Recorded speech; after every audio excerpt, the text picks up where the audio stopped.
All right, we're live in round 8. That's Lance Hartbarger on the left and Melissa Detora on the right. This is the 7-0 bracket, and both of them have led off with Forest. Melissa with a turn 1 Thallid. Okay, see Lance in his second turn plays Swamp. Melissa is going to battle in with the Thallid. Plays a Plains, and there's some glare there. Can you make the one out? It's an Amber Scout. It is an Amber Scout. Go ahead. And still nothing from Lance here. How does he have nothing on turns 1, 2, or 3 in green black? In green black, yeah. That's interesting. He is undefeated though, so we know he's got some powerful maybe stuff.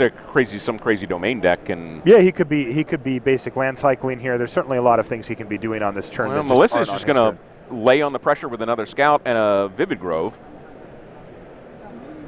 Nothing. All right, well, this is a forest off the top. This has got to be something. There it is, Imperiosaur on turn 4. Not a bad makeup play, though he is vulnerable here. If Melissa Detora finds something like a Bound in Silence with one of her Scouts, if she goes like land, activate Scout, Bound in Silence, or even worse, just straight up Bound in Silence, attack you, I mean, he's going to be taking 5 damage here. All right, there's Plains for her.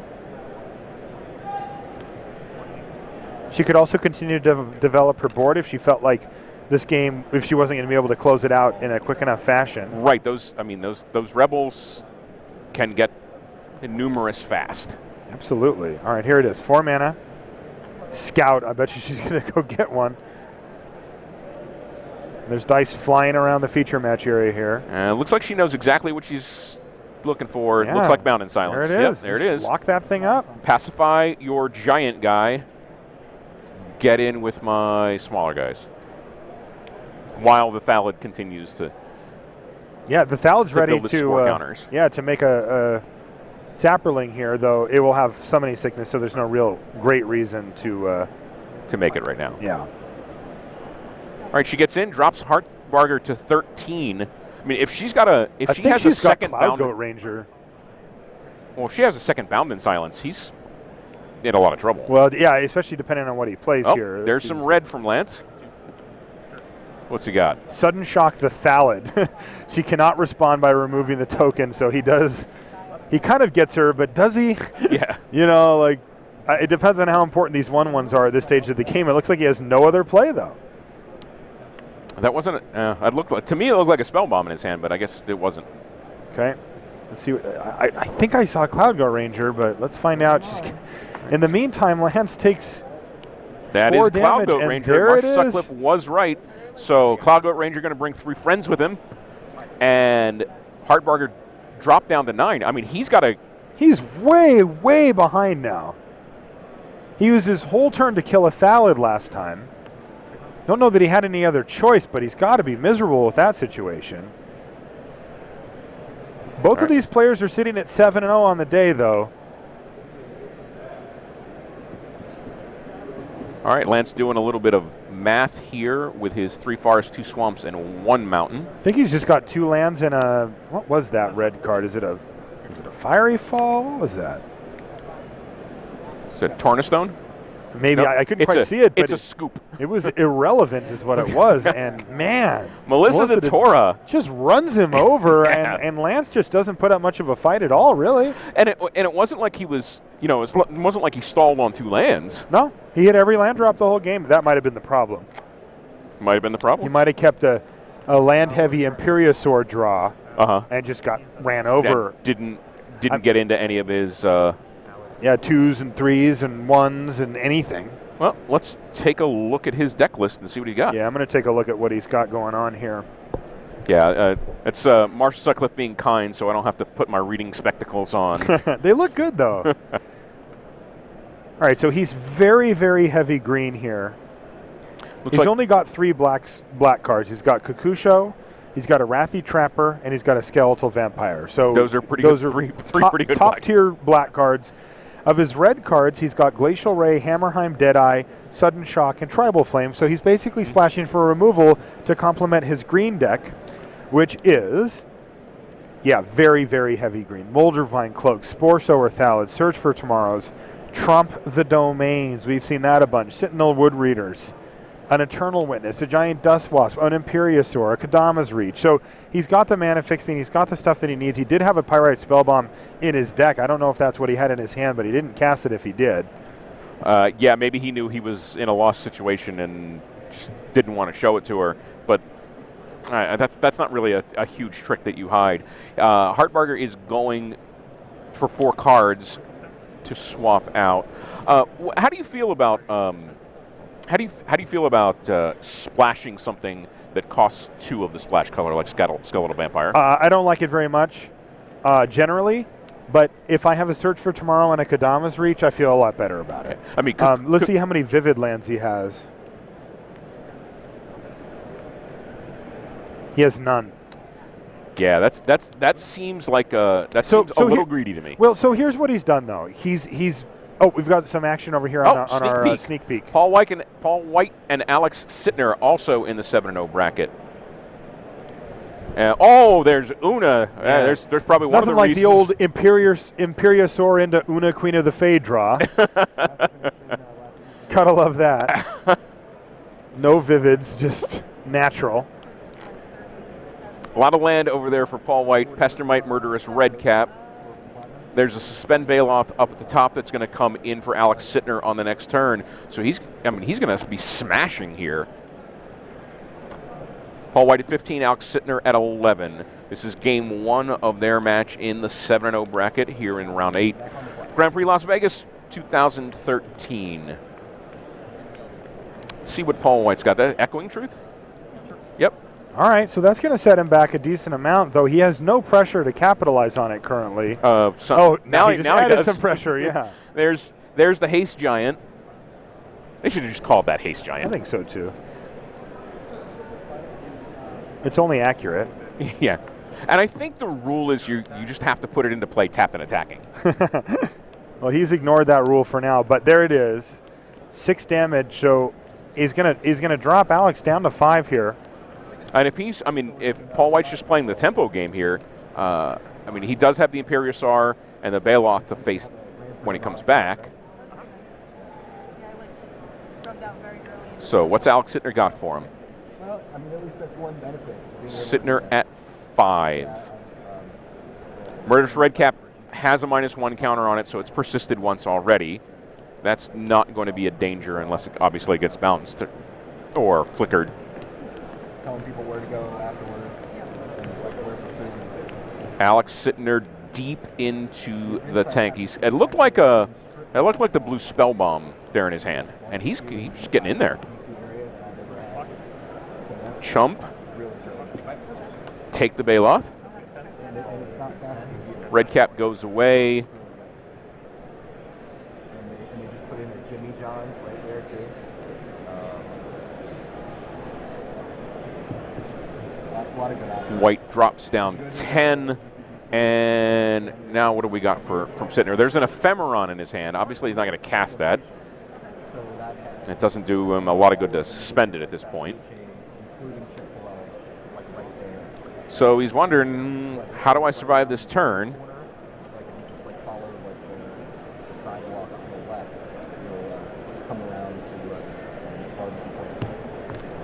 And one of his answers is going to be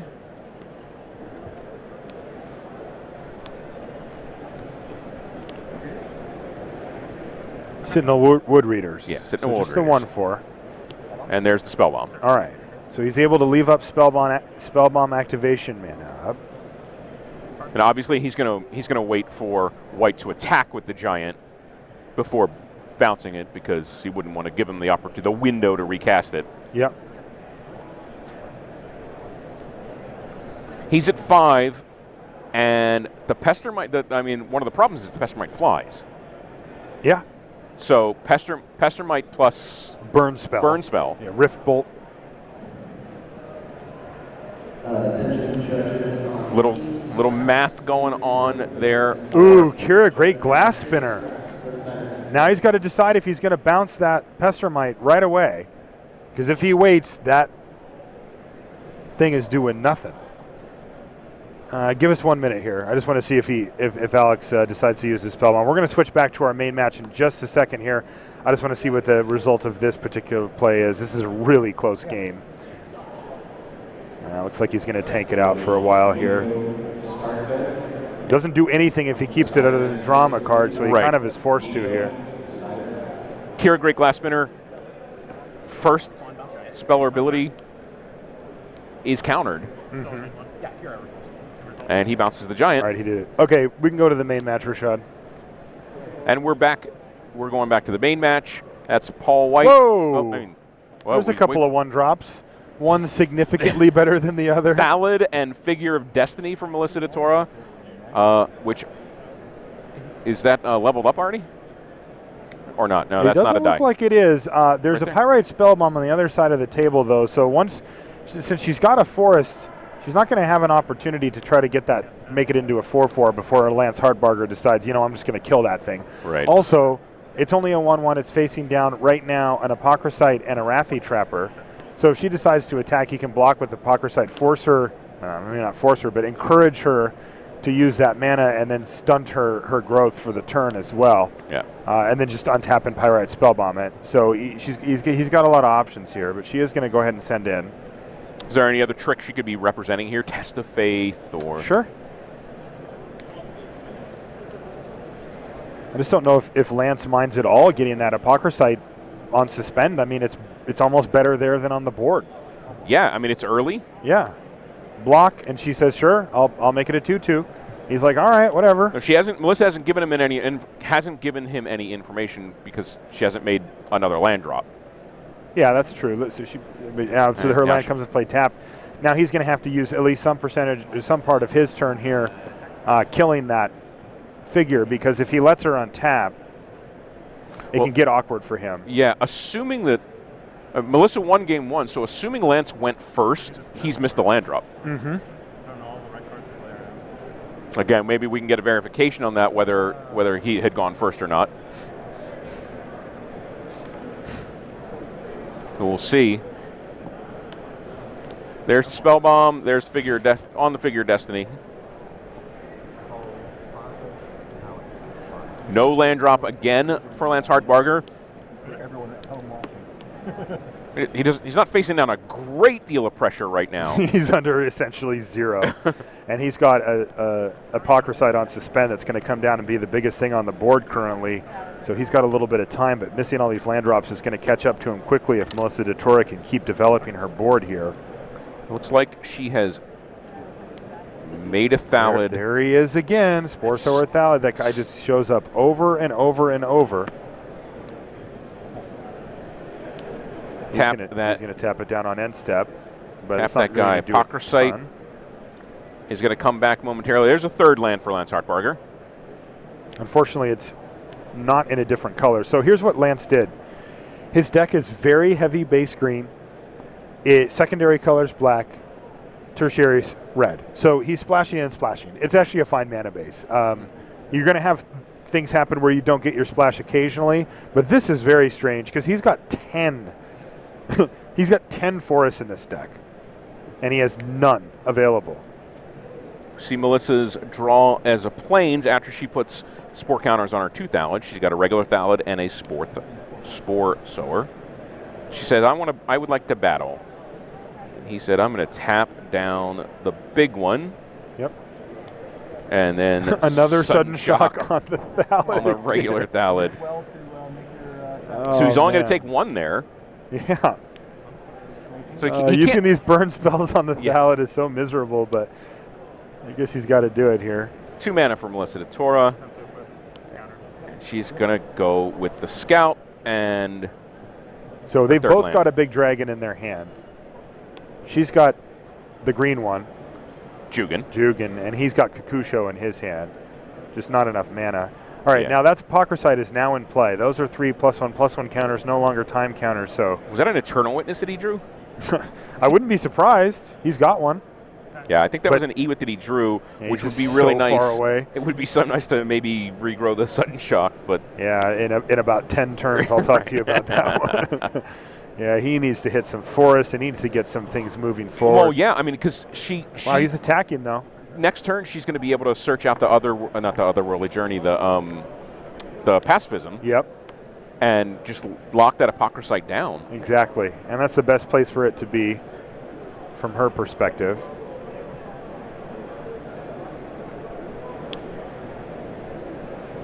Because he can't then waste one of his own removal spells on getting his own Apocryphite into back to suspend. That'd be kind of silly. So now Melissa's decision whether she wants to tutor with her for a rebel and just get in for one.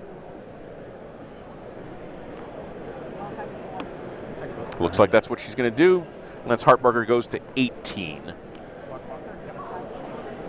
All right, she's going to search now. I'm curious to see if she wants to develop her board here, or she wants to just get a bound in silence. Aggressively develop? Yeah, I mean, yeah, so she's just going to bound in silence here.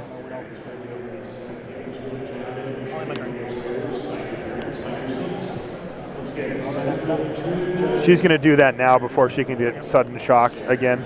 Right. I mean, he's already used one up, so it's unlikely he has another, but you never know. Another green card off the top for poor Lance Hartbarger here, who just cannot find any mana.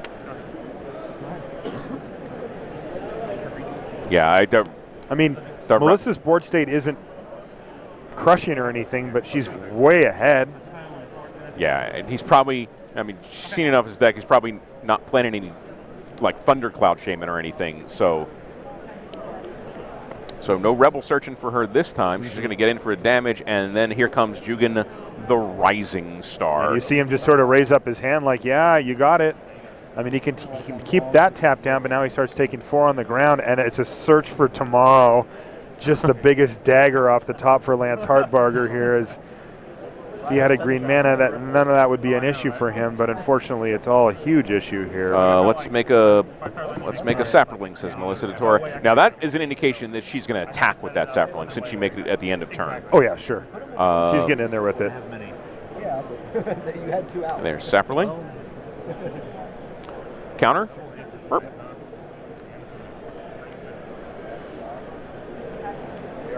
Making sure she doesn't forget. Yeah, I'm going to tap that big Jugan. Take a ton of damage here. That's 4, 5, 6, 7, 8. Yep. Which represents more than half of his life total. That's right. So Lance goes to 7. Yeah, looking pretty grim for Lance Hartberger. You got to feel that even if he draws a forest at this point, it's too late. Nope, she's not attacking with this. Her. She's just going to wait. She can just develop her board even further. She's got to leave 4 mana up here, but which she's doing. You can see it right there. Yep. She's going to suspend a Dust Wasp. Nice foily Dust Wasp. Yep. All right, so looking grim for Lance Hartbarger at 9 life against Melissa Detora, 16 draws a life. Offers the hand, and Melissa Detora has won her match in the 7-0 bracket to go to 8-0. Very great start for Melissa. Pro Tour top 8 competitor, and put together a great day 1. Even if she loses next round, you'd have to say it's a great day 1. Yeah, sure. And she's showing no signs of doing that. So yeah, no, things looking really good for Melissa heading into day 2. I'm not sure how much she's drafted the format, but if she's like everybody else, she probably has drafted a ton, and she'll be ready to go. Right, and we're going to switch right back to our sneak peek match. We'll get you an update. We're obviously between games here, so we'll get you an update on the match score momentarily as we see both players shuffling up. That's Paul White on your left. That's Alex Sitner on your right. I mean, I had to believe that Alex won that. Yep, there's the verification. Alex Sitner won game 1. Yeah, it was a close one, but he was in an okay position there. So while we're waiting for these 2 guys to shuffle up, we talked earlier about the fact that Modern Masters didn't get play tested as a sealed deck environment in development. What do you think so far? Well, having not played it myself, it's really hard for me to say. It seems pretty cool. The decks are really powerful. One of the other things that we've seen a lot is green. We've just seen a ton of green. You know, people play. I mean, there's a lot of very solid cards in green, and people kind of using that as their base and then branching out from there. It seems okay. Like, considering the fact that there was no development put in. I think it's pretty darn good. I'm sure that, given a month of play testing and tweaking, they could have got it amazing. Yeah. But that being said, I play the draft format a ton, and it's really good, and that's kind of that's the bigger picture in this case. Sure. So, yeah. Mountain Island for Paul White. Terramorphic Expanse into a Forest for Alex Sitner. And we're underway in Game 2. Alex Sitner leading 1-0. This matchup of players in the 7-0 bracket. There's an island, and there's the Ether Spellbomb. Another island for Paul White. And there's, Kira, great glass spinner is that's really a beating for any kind of tempo decks. Oh, but look at that. Oh, legend rule it. And this is a current legend rule, so they do both die. Wow, that doesn't happen very often in Sealed. If I get blown out. Aaron Ephemeron hits the suspend train here. Wow. I'll be there at 4. Potentially deciding a match. I got to say, though, if Aaron Ephemeron, when you're facing down an Aether Spellbomb is a little annoying. Yeah, just like, oh, well. Yeah. Oh, But nothing for Alex Sitner here on turn 4, so he's got to have something in his hand, you'd figure. I mean, this is a turn that with that mana, you can cast Penumbra Spider, you can cast Sporoloth or Thalid, and there's a ton of stuff that he could have here and doesn't seem to have any of it. Well, Murderous Redcap is what Paul White has. To your head. He says, right to your dome. And pass the turn. And a turn, what do we got? Oh, Thirst for Knowledge. Okay, that makes sense. Going to look at 3 cards. He's going to discard 2 of them, unless one of them's an artifact. Yeah. And you're just trying to get into the best cards in your deck here. You got He's digging for action. I mean, he clearly needs to. He didn't play anything on turn 4. He discarded a forest and an island. So he's got what he thinks is enough land in his hand. There's a Muldrifter. Wow, we're digging for sure. He's just seen 6 cards out of that end step to the point that he resolved that Muldrifter. Yeah, that's 15% of his deck right there. Yeah, just huge. So you got to figure that the next turn he's going to get to untap and have some really serious stuff. Murderous Redcap is going to battle. It's worth taking. It's worth taking the 2. What is he sacking here? The red. The red cap, okay. Sure. So Perilous Research sacks the red cap. It comes back. It pings him for 1. He draws 2 cards. Yeah, it's draw 2 cards, then sacrifice permanent. And something with persist seems like a good thing to sack. Sure. Late game, obviously, you probably end up sacking the land. Yep. You surprised that he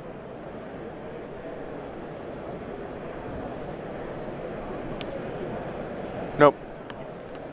I thought for some reason the Muldrifter wasn't coming in, but obviously it was wrong there. Muldrifter drops over, and there's 6 mana.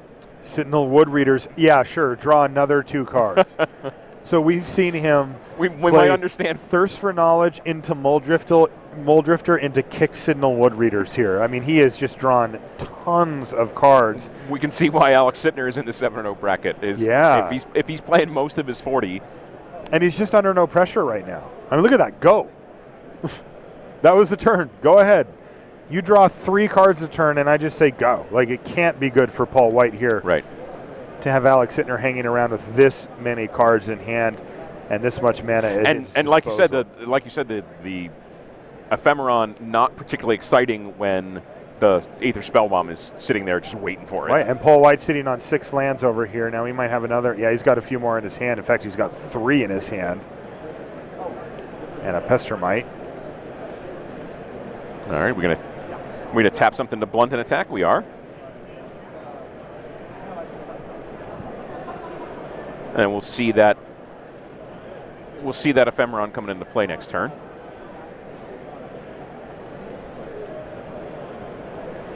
And looks like Sittner thinks a little bit, ships the turn over to Paul White.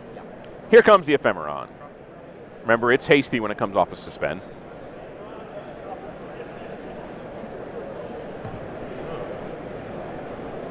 Now White wondering what he's got. White has set himself up to be able to get in there for 6 damage here, though. The Aether Spellbomb's going to be an issue. Is that... I think he drew the guy that put something back on top of the library. Yep, uses the spell bomb. Yeah. Now he's also really hoping that Paul doesn't have another mana so that he can't recast it, but he will, because we know he's flooded out pretty good and has quite a few cards in his hand. So. Okay, Sitner down to 13. Paul White standing at 18. There is another land for Paul White. And I'm just going to hard cast this. All right, 4/4 flyer. Not tremendously exciting to. Yeah, but it's hard actually going to cast get countered this time. Traumatic Visions from Alex Sittner says, "No, sir, Ephemeron, to the graveyard with you." So, a well set up play by Alex Sittner, using his spell bomb and still making sure that he had the mana up to Traumatic Visions that Aaron Ephemeron and keep that thing off the board. That was the only real threat that Paul White had. And now Paul White's stuck with a couple of lands in hand and nothing else going. Alex Sittner has a full grip. He's got 6 cards in his hand. See an Ether Snipe there at the top of it. Oh, he just kind of lovingly strokes those 6 cards. Jeez, he looked like the Godfather holding his cat. You know, it's like, wow. You know what the first 4 lines of dialogue from the Godfather is? I probably could tell you, but I can't think about it right now. Okay, there's an Ephemeron. Yeah. Oh, again, hardcast. How many times do you see 2 Ephemerons hardcast at the same game? It doesn't happen that often, but at this point in the game, it does start to happen. All right, what's Paul White got now? Facing down. Well, he's got Ephemeron back on top of your library is what he's got. That seems like a good response. Kind of basically time-walking Alex Sittner. In a big way. Unfortunately, you know, the Aether Snipe's one thing. That adds a 4/4 to the board and puts you at a big tempo hit. The Dismisser does not. I mean, it costs you a draw step, which is really good. Right. But it doesn't develop your board in a meaningful way since the Wood Readers can just block anyway, and it just gives you a 2/2. So does it buy him a turn? Sure, but it doesn't really do anything here. You know, it's not like he's getting value off of it by, like, making an aura fall off or, you know, making him re-equip. And we saw Sittner's just like, well, let's just redo this turn again. He just took the Ephemeron, put it back into play, left all his lands tapped, and said, go. Yeah. Nothing really that Paul White has right now that Alex Sittner wants to use that Aether Snipe on. No. Although not at all. I don't discount using the Aether Snipe on his own Moldrip. Wow, there's a Vidalcan Shackles though. Oh, and he's got that can steal anything with 3 power. Shackles, one of the best cards in the format. It's the more blue you have, the better, of course. At only 3 islands, it's merely amazing. Yeah. But it can get a lot better from there as well. Right. With every island drop he makes, it can steal something bigger. There's a suspended Ephemeron for Alex Sittner, so he wants to be able to use his Shackles. Yeah. He's basically saying, you need to do something now because I'm going to have a whole flying armada here soon. Yeah, he can steal any creature that Paul has. Now, Paul just drew a Bone Splitter, which is interesting because he can make one of his creatures bigger than what can be stolen. The problem, of course, is that it can be stolen in response. And it's a targeting restriction. It doesn't care afterwards, and that's exactly what Paul's thinking right now. Wait, if I put this Bone Splitter on it and he steals in response, do I just get it back? What happens? No, you don't. You don't get it back. Once you've taken it, yes, it's yours. Unless you want to untap Shackles. So now Alex Sittner can just steal something at will. Yeah, and he's going to take a flyer so that he can get in for more damage in the air. And he's representing a 2-turn clock here, and things are looking very good for Alex Sittner to be 8-0. As we see Paul White's side of the board, the whole story is told with his lands. He has a lot of them. Way too many lands here. So hit you for 8. Bring you down to 6, yep. And he's just on a 1-turn clock with a full grip of cards. And there's that Aether Spellbomb too. So any flyers that Paul White can draw, Alex Sittner just has this game locked up. Yep. Really solid deck for Alex Sittner. So Echoing Truth is what Paul just drew. Yeah, and it just doesn't really do much here. He can Echoing Truth the Ephemeron, take a couple of damage, but it's just another turn. I mean, not that buying another turn is bad. It's good, but it's also not getting him out of this mess. It's just, you know, his life total is still on the way down. So that ephemeron that's suspended still has 3 more turns, so it's not coming down anytime soon. Right. He's doing a little math. How can I survive this?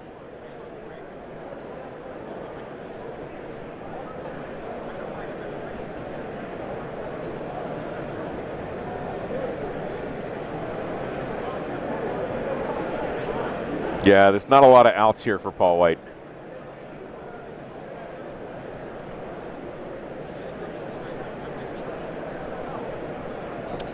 Doing a little math. Sittner's at 13, so his life total is relatively comfortable, even with Paul White with red mana. There's the Bone Splitter. Paul's trying to decide if he can set up some type of desperation, some type of an attack steps here where he can get him in some reasonable fashion, but he just can't. He's just going to equip up.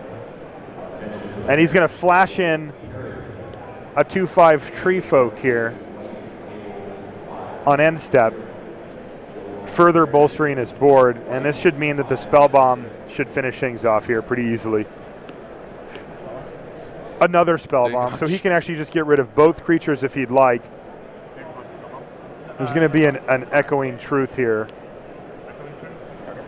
So last spell in hand. He's targeting the Pestermite. Oh, so he can get it back and he can recast it. He can flash it in himself. Oh, sure.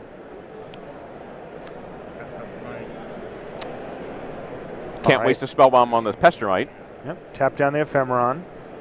This is an interesting line too because the Vidalcan Shackle stays tapped here. You can only untap it during your untap step if you want. If you don't, you wait. There's no other option until his next turn. Yeah, we're gonna get in with the Tree Folk. I think that's a wait. Nope. The Bone Splitter and the Dismisser are going to jump in front of the Tree Folk. And that's going to kill the Murderous Redcap. And while that was a reasonable sequence there for Paul White, getting his creature back and getting something tapped, geez, Alex Sittner follows up with an Imperiosaur as well, just as if things couldn't get worse for Paul here. 5/5 for 4 are pretty good. Yes. Only 2 cards in Paul White's hand. One of them is red. The other one is land colored. Yeah. I think. All right, there's the Bone Splitter. Yeah, it is. There's no chain reaction or blasphemous act in this set, so there's not. No massive board wipes. And that Ephemeron's still ticking down, but things are looking very good for Alex Sittner. Yeah, I just bash in with your big guys. Yeah, he's still got the spell bombs too if he feels like moving in, but he's playing it conservative and just attacking with all the creatures that can attack. He's also going to steal the Pestermite, and that ought to do it. There's a Fiery Fall to kill the Ephemeron, or maybe the Imperiosaur. He can pick.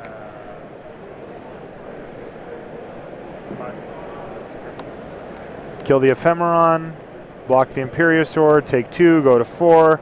And I just don't know that Paul has any outs out of this situation. That's the problem. He's doing a noble job of not dying, but he's falling behind every single time. Right. Yeah, but maybe there's a card I'm unaware of that he has, and he can just get him. Yeah, there's the handshake. Alex Sittner has moved on to 8-0, taking down Paul White. Round 8 action here at GP Las Vegas.